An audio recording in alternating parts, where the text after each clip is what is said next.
भीमा शंकर ज्योतिर्लिंग को मिलकर ध्याए हम।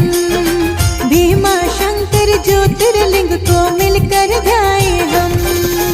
महिमा पावन ज्योतिर्लिंग की सबको सुनाए हम। महिमा पावन ज्योतिर्लिंग की सबको सुनाए हम।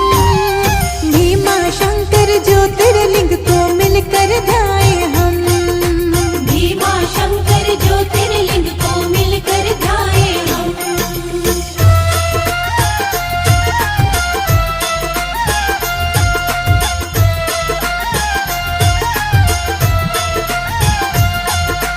जय हो जय हो जय भोलेनाथ। महाराष्ट्र के खेड़ा में ये मंदिर बना है प्यारा। भीमा नदी के तट